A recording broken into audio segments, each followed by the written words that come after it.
Hello दोस्तों, कल हमने स्टार्ट किया था भारत का उत्तरी मैदान, जिसको हम गंगा ब्रह्मपुत्र सिंधु का मैदान भी बोलते हैं।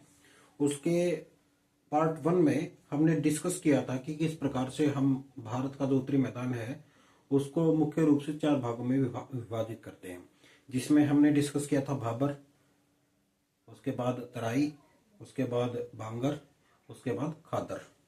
बहुत सारी बुक्स में आप लोगों को 2 डिविजन्स और पढ़ने को मिल जाते हैं, एक रे एक भून। मगर ये लगभग आप ये मान के चलो कि जी जो भाबर है, सॉरी, जो आपका खादर है उसके अंदर इंक्लूड हो जाते हैं। ठीक है, आज हम डिस्कस करेंगे इसका पार्ट 2।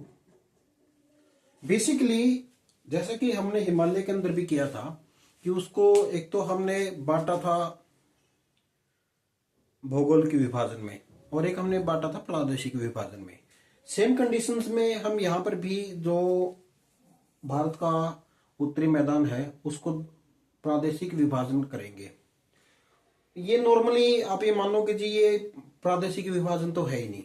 उसका रीजन ये है कि जब हम इसको प्रादेशिक रूप से बांटने लगेंगे लॉन्गिट्यूडनल रूप से, तो उस कंडीशंस में हमने कुछ नहीं किया बांटते हुए, केवल और केवल नदियों का एक एरिया डिलिनिएट कर दिया।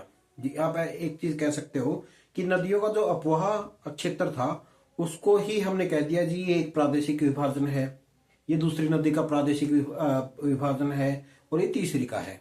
तो उस कड़ी में मैं आप लोगों को बस इसको थोड़ा ही बताऊंगा। उसके बाद हम कुछ एक जो क्वेश्चंस हैं जो मुझे लगा कि जी नेट के एग्जाम में इस प्रकार के क्वेश्चंस बहुत ज्यादा पूछे जाते हैं उसके बारे में डिस्कस करेंगे, वो थोड़ा सा डिटेल में करेंगे।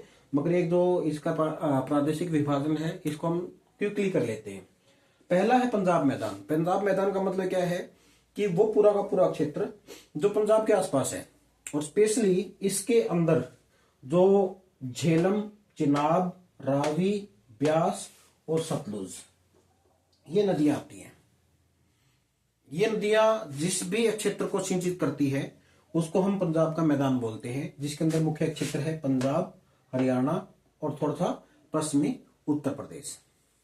ठीक है, तो ये पूरा का पूरा क्षेत्र वो हो गया जो इन नदियों द्वारा सिंचित किया जाता है, तो इसलिए इसको हम क्या बोलते हैं, पंजाब का मैदान बोलते हैं।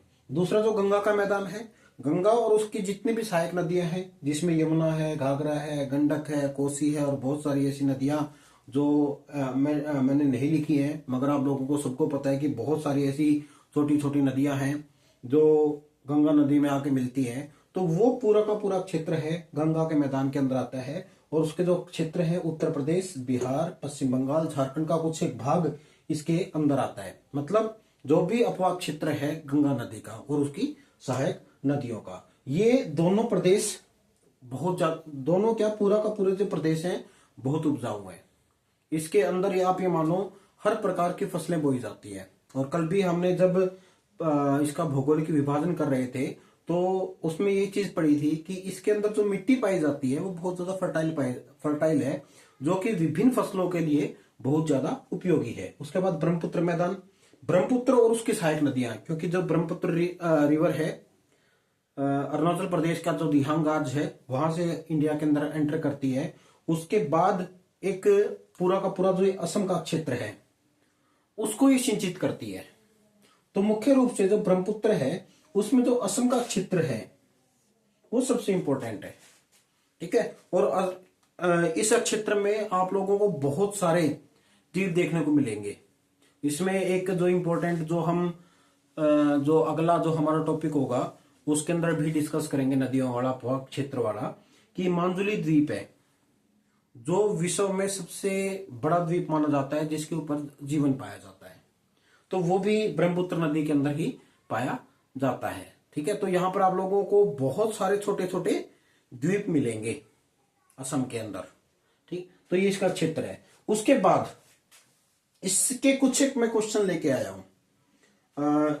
हम एक सीरीज और चलाएंगे जैसे ही ज्योग्राफी ऑफ इंडिया खत्म हो जाएगी कि हम एक एक सब्जेक्ट पकड़ेंगे और उस एक एक सब्जेक्ट में जो भी नेट में क्वेश्चंस पूछे गए हैं आज तक उन सबको हम एक एक करके डिस्कस करेंगे।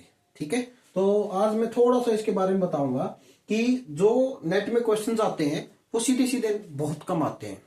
वो क्या होते हैं, या तो आप लोगों से मिलान करने वाले पूछते हैं, या फिर क्या कहेंगे, आप लोगों को कोई भी एक स्टेटमेंट दे दी, उसके पीछे उसका कारण दे दिया और उसके पीछे ऐसे लिखा हुआ होता है, आपको दे दिया ABCD, ये वाले ऑप्शन लिखे हुए मिलेंगे। तो इस कंडीशंस में वो कहते हैं जी आप स्टेटमेंट पढ़ो, उसके अनुसार जो भी आपको ठीक लगे वो उत्तर दो। उदाहरण के लिए इसमें कहते हैं कि जी जब भी आप पढ़ो, ए का मतलब क्या है, बोथ ए एंड आर, मतलब असर्टेन और रीजन दोनों ठीक है, कथन और उसका क्या बोलते हैं कारण दोनों ठीक है, और जो आर है ए की सही से व्याख्या करता है, उस कंडीशन में आप लोग ए उत्तर दोगे। बी, ए और आर दोनों ठीक है परंतु आर ए का एक्सप्लेनेशन नहीं देता। सी, ए सच है और आर झूठा है, आर उसकी व्याख्या नहीं करता। ए इज फॉल्स, और डी, ए इज फॉल्स, ए झूठा है बट आर इज ट्रू, परंतु आर रीजन उसका बिल्कुल सही है। तो आप लोगों को इस प्रकार से लिखा हुआ मिलेगा, एक असर्टेन मिलेगा, एक रीजन मिलेगा, इसको आप कह सकते हो कथन, इसको कह सकते हो आप उसका कारण, इसका कारण क्या होगा। तो हम इसको एक एक करके इसको एक्सप्लेन करेंगे कि किस प्रकार से कार्य करता है। First questions, river disappear in the Bhabar region, पढ़ते ही आपके माइंड में आ गया भाबर रीजन, जो हमने कल भौगोलिक विभाजन में पढ़ा था कि भाबर रीजन एक ऐसा रीजन है जहां पर जो नदियां हैं जो भी आती हैं वो आपकी डिसअपियर हो जाती हैं, विलुप्त हो जाती हैं, मतलब ये ट्रू हो गया, बात खत्म। पहला मतलब आपका जो पहला कंडीशन क्या हुई, ए इज ट्रू, मतलब क्या हुआ कि आपका ये ऑप्शंस निकल गया पहले क्वेश्चंस में, ठीक है, ये वाला ऑप्शंस साफ हो गया। अब आपको तीन में से देखना है कि कौन सा ठीक है। Or, underground the Bhabar belt is composed of course highly porous deposit of pebbles and gravels. ये क्या कहता है, भाबर की जो बेल्ट है वह मुख्य रूप से बड़े बड़े और पारगामी डिपॉजिट्स या कंकर पत्थरों से बनी हुई है, जिसकी वजह से नदियां विलुप्त हो जाती हैं। मतलब क्या आप देखोगे, क्या ये सही है, क्या ये जो स्टेटमेंट है इस चीज को एक्सप्लेन कर रही है। फिर हम क्या करेंगे, उसको याद करेंगे भाबर को।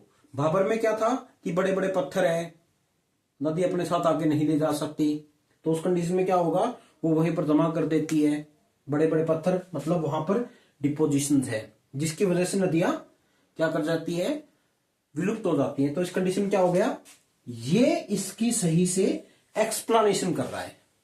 तो उस कंडीशंस में जो हमारा आंसर आएगा वो आएगा ए फर्स्ट का, कि रीजन है जो हमारा कथन है उसको सपोर्ट कर रहा है।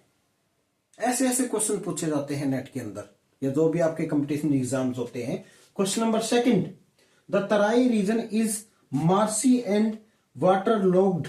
जो आपका तराई रीजन है, तराई क्षेत्र है, उसके ऊपर मार्सी मतलब दलदली हो सकता है, ठीक है, एंड वाटर लॉग्ड, और वहां पर आपका क्या मिलेगा, सेम मिलेगी, दलदल मिलेगी या झाड़ियां मिलेंगी, इस प्रकार की चीजें हैं। तो ये आपका कथन क्या है, ये है ट्रू, सच है कि जो हमारा तराई का क्षेत्र है उसके ऊपर आप लोगों को दलदल मिलेगी, झाड़ियां भी मिलेंगी, ठीक है। उसके बाद underground streams from the Bhabar, जो रीजंस क्या कहता है कि जो हमारी नदियां हैं जो कि भाबर के अंदर डिसअपियर हो गई थी, belt re emerge in the Terai region, वो तराई क्षेत्र के अंदर वापस आ जाती है। तो अब क्या हुआ, आप लोगों को ये सोचना है, इसमें दो कंफ्यूजन होंगे। दो कंफ्यूजन क्या होंगे, क्या यार इससे वाटर लॉग्ड एरिया हो सकता है, क्या इससे मार्शी लैंड हो सकती है, जब पानी आ गया, जो भाबर में नदियां विलुप्त हो गई थी तराई के अंदर आ गई, तो उस कंडीशंस में आप लोगों को कंफ्यूजन करेगा कि यार मुझे ये भी लगता है ये भी लगता है कि A both A R and R are true, A और आर ट्रू है और आर ए के एक्सप्लेनेशन नहीं कर रहा, परंतु थोड़ा सा और स्ट्रेस डालोगे तो उस कंडीशन में आप लोगों को पता चलेगा कि जी अगर यहाँ पर मार्सी है, वाटर लॉक्ड है, उसके पीछे रीजन क्या है। अगर मान लो भाबर की नदियां वहां पे रीएमर्ज नहीं होती तो दलदल कहां से आती, वाटर लॉक्ड एरिया क्यों होता। तो इसका मतलब क्या हुआ, ये जो स्टेटमेंट है इस चीज को सपोर्ट कर रही है। इसका मतलब क्या हुआ, यहां पर भी आप ए ऑप्शन राइट होगा, क्योंकि जो ये रीजंस है वो असर्टेन को एक्सप्लेन कर रहा है। क्वेश्चन नंबर 3 क्या कहता है, the try belt was originally covered with dense forest and टाल ग्रासेस। जो ट्राई का क्षेत्र है उसके ऊपर बड़े बड़े घास और बड़े सघन वन पाए जाते हैं। आते ही हमने कैरेक्टरिस्टिक्स में पढ़ा था कि ट्राई रीजन के अंदर आपको सघन वन मिलेंगे, लंबे लंबे घास मिलेंगे। और मैंने आप लोगों को एक चीज और बताई थी कि जिस समय पर भारत का विभाजन हुआ था उस समय पर क्या हुआ था कि जो पाकिस्तान से विस्थापित लोग आए थे उनको तराई क्षेत्र के अंदर बसाया गया था। उनको ये बोला गया था कि जी आप वनों को साफ कर लो और यहां पर आप खेती कर लो। तो ये आपका ट्रियो हो गया ए वाला, ठीक है। उसका रीजन क्या है, the region has a high water table.